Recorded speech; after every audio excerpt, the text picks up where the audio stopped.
ಸ್ನೇಹಿತರೆ, ಈ ಒಂದು ಅಧಿಸೂಚನೆ ರಿಲೀಸ್ ಮಾಡಿದಂತ ದಿನಾಂಕ 9/5/2025 ಹೊಸ ಅಧಿಸೂಚನೆ ರಿಲೀಸ್ ಮಾಡಿದ್ದಾರೆ. ಇದಕ್ಕೆ ಸಂಬಂಧಪಟ್ಟಂತೆ ಪ್ರತಿಯೊಬ್ಬರು ಅರ್ಜಿ ಸಲ್ಲಿಸಿ ಆಯ್ಕೆದ ಅಭ್ಯರ್ಥಿಗೆ ನಮ್ಮ ಒಂದು ಕರ್ನಾಟಕ ರಾಜ್ಯದಲ್ಲಿ ಕೆಲಸ ಇರತ್ತೆ.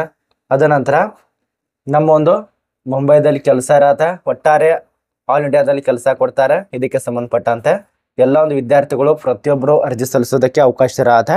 ನೋಡಿ, ಇದಕ್ಕೆ ಸಂಬಂಧಪಟ್ಟಂತೆ ಈಗಾಗಲೇ ಅರ್ಜಿಗಳು ಪ್ರಾರಂಭ ಆಗಿರತ್ತೆ. ಇಲ್ಲಿ ಕಾಣಿಸ್ತಾ ಇರಬಹುದು.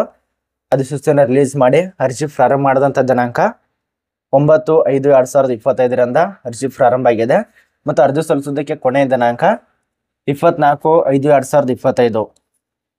ಈ ಒಂದು ಡೇಟನ್ನು ನೆನಪಿನಲ್ಲಿಟ್ಟುಕೊಳ್ಳಿ.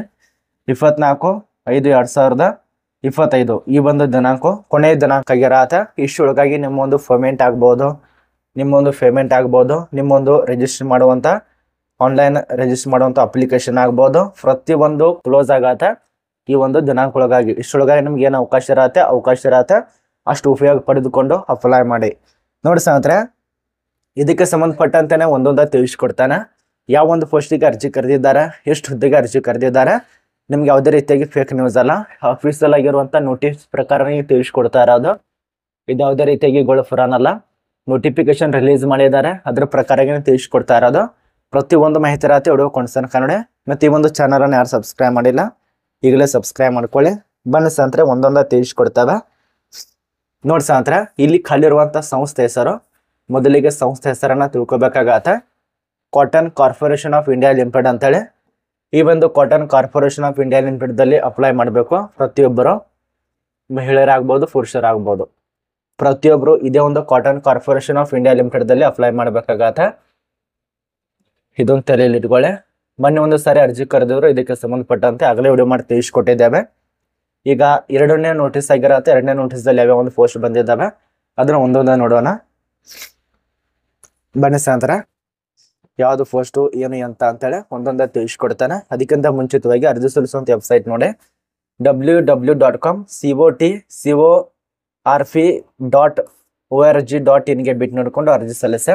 ಇದು ಆಫ್ಲೈನ್ ಇರೋದಿಲ್ಲ, ಆನ್ಲೈನ್ ಇರತ್ತೆ. Online mode. ಅಧಿಸೂಚನೆ ಬಗ್ಗೆ, ದಿನಾಂಕ ಬಗ್ಗೆ ಎಲ್ಲ ತಿಳಿಸ್ಕೊಟ್ಟಿದ್ದೇವೆ. ಈಗ ಅದ ನಂತರ ಹುದ್ದೆಗಳ ಬಗ್ಗೆ ಒಂದೊಂದಾಗಿ ತಿಳಿಸ್ಕೊಡ್ತೇವೆ. ನೋಡಿ, ಒಂದೊಂದಾಗಿ ನೋಟಿಫಿಕೇಶನ್ ಮೇಲಿಂದ ತೆಳಗಡೆ ಮುಗಿಸ್ಕೋತ ಹೋಗೋಣ. ಸ್ವಲ್ಪ ಆದ್ರೆ ನಮಗೆ ಡೌಟ್ ಉಳಿಬಾರ್ದು, ಅದೊಂದು ಕಾರಣಕ್ಕಾಗಿ. ಬನ್ನಿ ಸ್ನೇಹಿತರೆ, ಸ್ವಲ್ಪ ಆರಾಮ್ ವಿಷಯ ಇರಲ್ಲ, ಅದೇ ಒಂದು ಕಾರಣಕ್ಕಾಗಿ ಅಡ್ಜಸ್ಟ್ ಮಾಡ್ಕೊಳ್ಳಿ. ನೋಡಿ ಸ್ನೇಹಿತರೆ, ಪೋಸ್ಟ್ ಕೋಡ್ ಕೊಟ್ಟಿದ್ದಾರೆ. 101, 102, 103, 104 ಈ ರೀತಿಯ ಪೋಸ್ಟ್ ಕೋಡ್ ಇರತ್ತೆ. ಮೊದಲನೇದಾಗಿ ಮ್ಯಾನೇಜ್ಮೆಂಟ್ ಅಂತೇಳಿ ಪೋಸ್ಟ್ ಇರತ್ತೆ. ಟ್ರೈನ್ ಮಾರ್ಕೆಟಿಂಗ್ ಅಂಥೇಳಿ ಇದಕ್ಕೆ ನೀವು ಅಪ್ಲೈ ಮಾಡಿ. ಇದರಲ್ಲಿ ಎಷ್ಟಿದವರಿಗೆ ಸಂಬಂಧಪಟ್ಟಂತೆ ಒಂದು ಪೋಸ್ಟು, OBC ಅಭ್ಯರ್ಥಿಗೆ 2 ಪೋಸ್ಟು, EWS ಅವರಿಗೆ 1 ಪೋಸ್ಟು, ಅದ ನಂತರ UR ಅಭ್ಯರ್ಥಿಗೆ 4 ಪೋಸ್ಟು ಇದು ಖಾಲಿ ಇರತ್ತೆ. ಇದು ಮೊದಲನೇ ಪೋಸ್ಟು, ಇದು ರೆಗ್ಯುಲರ್ ಆಗಿರತ್ತೆ. ಇನ್ನು ಬ್ಯಾಕ್ಲಾಗ್ ಹುದ್ದೆಗಳಿಗೆ ಸಂಬಂಧಪಟ್ಟಂತೆ ಬ್ಯಾಕ್ಲಾಗ್ ಹುದ್ದೆಗಳಿಗೆ ಎಸ್ಸಿದವರಿಗೆ 1 ಪೋಸ್ಟ್ ಇರತ್ತೆ. ಇದು 1 ಪೋಸ್ಟ್ ಆಯಿತು. ಇದರ ಬಗ್ಗೆ ನಿಮಗೆ ಕ್ಲಿಯರ್ ಮಾಹಿತಿ ಅರ್ಥ ಆಗಿದೆ ಅಂತ ಅನ್ಕೋತೀವಿ. ಟೋಟಲ್ ಆಗಿ 10 ಪೋಸ್ಟ್ ಇರತ್ತೆ. ಇದು ಒಂದು ಕಡೆ. ಇನ್ನು ಇದಕ್ಕೆ ಸಂಬಂಧಪಟ್ಟಂತೆ ಇದೇ ಒಂದು ಪೋಸ್ಟಿಗೆ ಮುಗಿಸ್ಕೊಂಡೆ ಬಿಡೋಣ. ಇಲ್ಲಿ ವಯೋಮಿತಿ 18ರಿಂದ 30 ವರ್ಷ ಕೊಟ್ಟಿದ್ದಾರೆ. ಮತ್ತು ಇದಕ್ಕೆ MBA, ಅದ ನಂತರ ಅಗ್ರಿದಲ್ಲಿ ಬಿಸ್ನೆಸ್ಸು, ಮ್ಯಾನೇಜ್ಮೆಂಟು, ಅಗ್ರಿಕಲ್ಚರು ರಿಲೇಟೆಡ್ ಆಗಿ ಮ್ಯಾನೇಜ್ಮೆಂಟು, ಇದಕ್ಕೆ ಸಂಬಂಧಪಟ್ಟಂತೆ MBA ಇದು ಪಾಸ್ ಆಗಿರಬೇಕು. ಇದು ಮೊದಲನೇ ಪೋಸ್ಟಿಗೆ ಕ್ಲಿಯರ್ ಕಟ್ ಆಗಿ ಮಾಹಿತಿ ಅರ್ಥ ಆಯಿತು. ಇನ್ನು ಎರಡನೇ ಪೋಸ್ಟ್ ನೋಡಿ ಸ್ನೇಹಿತರೆ, ಮ್ಯಾನೇಜ್ಮೆಂಟು, ಈ ಒಂದು ಅಕೌಂಟ್ಸ್ ಲೆಕ್ಕಾಧಿಕಾರಿ ಹುದ್ದೆಗೆ ಸಂಬಂಧಪಟ್ಟಂತೆ ST-ದವರಿಗೆ 1, SC-ದವರಿಗೆ 1, OBC-ದವರಿಗೆ 1, UR ಅಭ್ಯರ್ಥಿಗೆ 1, EWS ಅವರಿಗೆ 1, ಟೋಟಲ್ ಆಗಿ 7. ಅದ ನಂತರ OBC ಅಭ್ಯರ್ಥಿಗೆ ಈ ಒಂದು ಬ್ಯಾಕ್ಲಾಗ್ ಹುದ್ದೆಗಳು 1, ST-ದವರಿಗೆ 1. ಇದ್ರ ಬಗ್ಗೆ ಅರ್ಥ ಆಗ್ತಿದೆ ಅಂತ ಅನ್ಕೋತೀವಿ. ಟೋಟಲ್ ಆಗಿ 10. ಇದಕ್ಕೂ ಕೂಡ 30 ವರ್ಷ ಇರತ್ತೆ. ಎಲ್ಲದಕ್ಕೂ 30 ವರ್ಷ. ಮುಂದ್ಗಡೆ ಸ್ವಲ್ಪ ಚೇಂಜ್ ಇರಬಹುದು. CA ಅಥವಾ CMA ಕಂಪ್ಲೀಟ್ ಮಾಡಿದಂಥ ವಿದ್ಯಾರ್ಥಿಗಳು ಅರ್ಜಿನ ಸಲ್ಲಿಸಬಹುದಾಗಿರತ್ತೆ. ಅದರ ಬಳಿಕ ವಿದ್ಯಾರ್ಥಿಗಳು ಸ್ವಲ್ಪ ನೋಡ್ಕೊಳ್ಳಿ.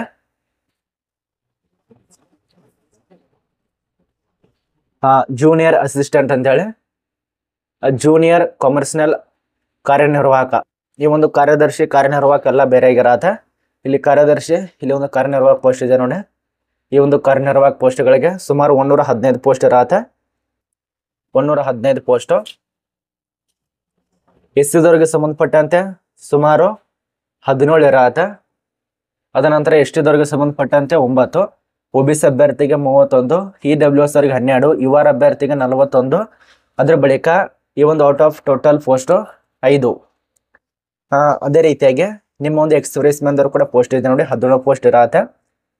ಇದಾದ್ಮೇಲೆ ಬ್ಯಾಕ್ಲಾಗ್ ಹುದ್ದೆಗಳಿಗೆ OBC ಅವರಿಗೆ 3, SC ದವರಿಗೆ 6, ಅದ ನಂತರ ST ದವರಿಗೆ 1, ಟೋಟಲ್ ಆಗಿ 125 ಪೋಸ್ಟ್ ಇರತ್ತೆ. ಇದಕ್ಕೂ ಕೂಡ 30 ವರ್ಷ ಆಗಿರತ್ತೆ. ಅದ ನಂತರ ಇದಕ್ಕೆ ಶೈಕ್ಷಣಿಕ ಅರ್ಹತೆ ನೋಡಿ, BSc ಅಗ್ರಿಕಲ್ಚರ್ ಪಾಸ್ ಆಗಿರಬೇಕು. ಅದೇ ರೀತಿಯಾಗಿ ರಿಲೇಟೆಡ್ ಆಗಿ ಅದು ಕೂಡ ಯೂನಿವರ್ಸಿಟಿಯಿಂದ ಪಾಸ್ ಆಗಿರಬೇಕು. 50%. ಅದ ನಂತರ 45. SC ST ಅಭ್ಯರ್ಥಿಗೆ OBC ಅಭ್ಯರ್ಥಿಗೆ ಸ್ವಲ್ಪ ಚೇಂಜ್ ಇರತ್ತೆ. SC ST ಅಭ್ಯರ್ಥಿಗೆ 45, OBC ಅಭ್ಯರ್ಥಿಗೆ ಜನರಲ್ ಕಾಸ್ಟ್ದವ್ರಿಗೆ 50. ಇದು ಪರ್ಸೆಂಟೇಜ್ ಕೊಟ್ಟಿದ್ದಾರೆ. ಏನ ಕೊನೆಯ ಪೋಸ್ಟ್ ನೋಡಿ ಸಾಂತ್ರ ಇಲ್ಲಿ ಕೊಟ್ಟಿದ್ದಾರೆ.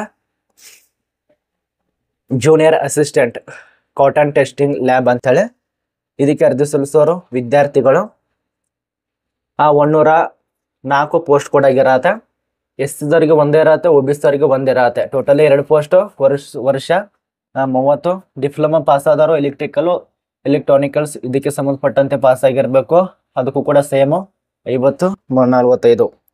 ಇದು ಒಂದು ರೀತಿಯ ನಿಮಗೆ ಅರ್ಥ ಆಗಿದೆ ಅಂತ ಅನ್ಕೋತೀವಿ. ಅದ್ರ ಬಳಿಕ ಇದೆಲ್ಲ ನಿಮಗೆ ಸಡಿಲಿಕೆ ಬಗ್ಗೆ ಕೊಟ್ಟಿದ್ದಾರೆ. ಇದ್ರ ಬಗ್ಗೆ ಸ್ವಲ್ಪ ತಿಳ್ಕೊಳ್ಳಿ. ಅದ ನಂತರ ಇದು ಆಫ್ಲೈನಲ್ಲಿ ಆನ್ಲೈನಲ್ಲಿ ಕೇಳ್ತೀರಾ ತುಂಬಾ ಜನ. ಆನ್ಲೈನ್ ಇರತ್ತೆ. ಮೊದಲಿಗೆ ನಮ್ಮ ಸರ್ ತಿಳಿಸ್ಕೊಟ್ಟಿವಲ್ಲ ಅಲ್ಲಿ ಅಪ್ಲೈ ಮಾಡಿ. ಎಷ್ಟೆಷ್ಟು ಏನು ಅಂತ ಅಂತೇಳಿ ಸಡಿಲಿಕೆ ಬಗ್ಗೆ ಇರತ್ತೆ. ಅದ್ರ ಬಗ್ಗೆ ಸ್ವಲ್ಪ ತಿಳ್ಕೊಬೇಕು. ಮತ್ತು ಮೇನ್ ಪಾಯಿಂಟ್ ಇರೋದು ಎಷ್ಟು ನಿಮಗೆ ಸಂಬಳ ಕೊಡ್ತಾರೆ, ಪ್ರತಿ ತಿಂಗಳು ಎಷ್ಟು ಸಂಬಳ ಕೊಡ್ತಾರೆ.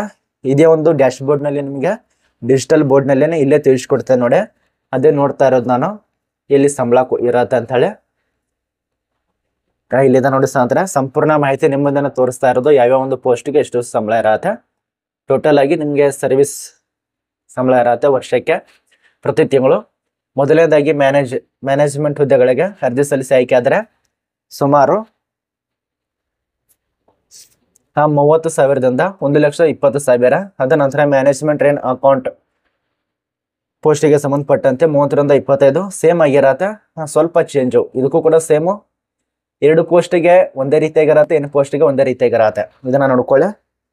ಇಲ್ಲಿ ಕಾರ್ಯನಿರ್ವಾಹಕ ಪೋಸ್ಟಿಗೆ ಈ ಒಂದು ಕಾಟನ್ ಟೆಸ್ಟಿಂಗ್ ಲ್ಯಾಬ್ ಪೋಸ್ಟ್ಗಳಿಗೆ 22ರಿಂದ 90,000. ಇದು ನಿಮಗೆ ಕನ್ಫರ್ಮ್ ಆಗಿ ಅರ್ಥ ಆಗಿದೆ ಅಂತ ಅನ್ಕೋತೀವಿ. ಅದ್ರ ಬಳಿಕ ನಿಮಗೆ ವಯೋಮಿತಿ ಎಷ್ಟೆಷ್ಟು ಸಡಿಲಿಕೆ ಇರತ್ತೆ. ಇದು ಮಾನದಂಡಗಳ ಪ್ರಕಾರ ಸಡಿಲಿಕೆ ಕೊಡ್ತಾರೆ. ನಿಮಗೆ ವರ್ಷಕ್ಕೆ ಎಷ್ಟೆಷ್ಟು ಪೀರಿಯಡ್ ಇರತ್ತೆ. ಅದ ನಂತರ ಯಾವ ರೀತಿಯಾಗಿ ಏನೇ ಅಂತ ಎಷ್ಟು ಸಂಬಳ ಇರತ್ತೆ ಅದ್ರ ಬಗ್ಗೆ ಕೊಟ್ಟಿದ್ದಾರೆ. ಇನ್ನು ಎಷ್ಟೆಷ್ಟು ನಿಮಗೆ ಅರ್ಜಿ ಶುಲ್ಕ ಅದ್ರ ಬಗ್ಗೆ ಸ್ವಲ್ಪ ಗಮನ ಕೊಡ್ಬೇಕಾಗತ್ತೆ. ಅರ್ಜಿ ಶುಲ್ಕದ ಬಗ್ಗೆ ಇಲ್ಲಿ ಬಂತ ನೋಡಿ. ಜನರಲ್ ಕಾಸ್ಟ್ EWS OBC ಅವರಿಗೆ 1,000 ನೋಡಿ ಸಾಂದ್ರೆ 1,000. ಅದರಲ್ಲಿ ಚಾರ್ಜಸ್ ಇದಕ್ಕೆ ಸಂಬಂಧಪಟ್ಟಂತೆ ಚಾರ್ಜ್ ಇರತ್ತೆ 500 ರೂಪಾಯಿ. ಅದ ನಂತರ ಟೋಟಲ್ ಆಗಿ 1,500 ರೂಪಾಯಿ. ಇದು ಒಂದು ಕಡೆ ಆದ್ರೆ ಇನ್ನು SC ST ಅಭ್ಯರ್ಥಿ ಎಕ್ಸ್ ಸರ್ವಿಸ್ ಬಂದವರಿಗೆ ಮತ್ತು PWBD ಅಭ್ಯರ್ಥಿಗಳಿಗೆ ಯಾವುದೇ ಅರ್ಜಿ ಶುಲ್ಕ ಇರೋದಿಲ್ಲ, ಅಪ್ಲಿಕೇಶನ್ ಫೀಸ್ ಇರೋದಿಲ್ಲ. ಇಲ್ಲಿ ಚಾರ್ಜಸ್ ಅಂತ ಇರತ್ತೆ 500 ರೂಪಾಯಿ ತನಕ ಪಾವತಿ ಮಾಡಬೇಕಾಗತ್ತೆ. ಇದು ಒಂದು ಕಡೆ ಆಯ್ತು. ಅದೇ ರೀತಿಯಾಗಿ ವಿದ್ಯಾರ್ಹತೆ ಬಗ್ಗೆ ತಿಳಿಸ್ಕೊಟ್ಟಿದ್ದೇವೆ. ಇನ್ನು ಆಯ್ಕೆದ ಅಭ್ಯರ್ಥಿಗೆ ಉದ್ಯೋಗ ಸ್ಥಳ ಎಲ್ಲಿ ಕೇಳಬಹುದು. ಇದು ಅಖಿಲ ಭಾರತದಲ್ಲಿ ಕೆಲಸ ಇರತ್ತೆ. ಆಯ್ಕೆದ ಅಂತ ಅಭ್ಯರ್ಥಿಗಳಿಗೆ ಅಖಿಲ ಭಾರತದಲ್ಲಿ ಆಲ್ ಇಂಡಿಯಾದಲ್ಲಿ ಕೆಲಸ ಇರತ್ತೆ. ಅಪ್ಲೈ ಮಾಡಿ ನೋಡಿ ಸಾತ್ರ. ಇದ್ರ ಬಗ್ಗೆ ನಿಮಗೆ ಸಂಪೂರ್ಣ ಮಾಹಿತಿ ಅರ್ಥ ಆಗಿದೆ ಅಂತ ಅನ್ಕೋತೀವಿ. ಪ್ರತಿಯೊಬ್ಬರು ಅರ್ಜಿ ಸಲ್ಲಿಸಿ ಅಧಿಸೂಚನೆ ನಿಮಗೆ ನೋಟಿಫಿಕೇಶನ್ ಬೇಕಂದ್ರೆ ನಮ್ಮ ಒಂದು ಟೆಲಿಗ್ರಾಮ್ ಗ್ರೂಪ್ ಅಥವಾ ನಮ್ಮೊಂದು ಇನ್ಸ್ಟಾದಲ್ಲಿ ಕೊಟ್ಟಿರ್ತೇವೆ. ದಯವಿಟ್ಟು ಅಲ್ಲಿ ಹೋಗಿ ಚೆಕ್ ಮಾಡಿಕೊಂಡು ಅಪ್ಲೈ ಮಾಡೋದಕ್ಕೆ ಅವಕಾಶ ಇರತ್ತೆ. ಅರ್ಜಿ ಸಲ್ಲಿಸಿ ನೋಡಿ. ಇದ್ರ ಬಗ್ಗೆ ನಿಮ್ಗೆ ಅರ್ಥ ಆಗಿದೆ ಅಂತ ಅನ್ಕೋತೀವಿ. ಸಂಪೂರ್ಣ ಮಾಹಿತಿ ಎಲ್ಲ ನಿಮ್ಮದನ್ನು ತಿಳಿಸ್ಕೊಟ್ಟಿದ್ದೇನೆ ಲೈವ್ ಪ್ರೂಫ್ ಆಗಿ. ಏನೇ ಡೌಟ್ ಇತ್ತು ಅಂದ್ರೆ ಕಮೆಂಟ್ ಅಂತ ತಿಳಿಸಿ. ಈ ಒಂದು ಕಾಟನ್ ಅಂದ್ರೆ ನಮ್ಮ ಒಂದು ಭಾರತೀಯ ಕಾಟನ್ ಕಾರ್ಪೊರೇಷನ್ ಆಫ್ ಇಂಡಿಯಾ ಲಿಮಿಟೆಡ್ದಲ್ಲಿ ಅಪ್ಲೈ ಮಾಡಿ. ಪ್ರತಿಯೊಬ್ಬರು 147 ಪೋಸ್ಟ್ ಖಾಲಿರತ್ತೆ. ಟೋಟಲ್ ಆಗಿ 147 ಅಖಿಲ ಭಾರತದಲ್ಲಿ. Management train junior assistant post ಇರತ್ತೆ, ಅಖಿಲ ಭಾರತದಲ್ಲಿ ಇರತ್ತೆ. ಅಪ್ಲೈ ಮಾಡಿ.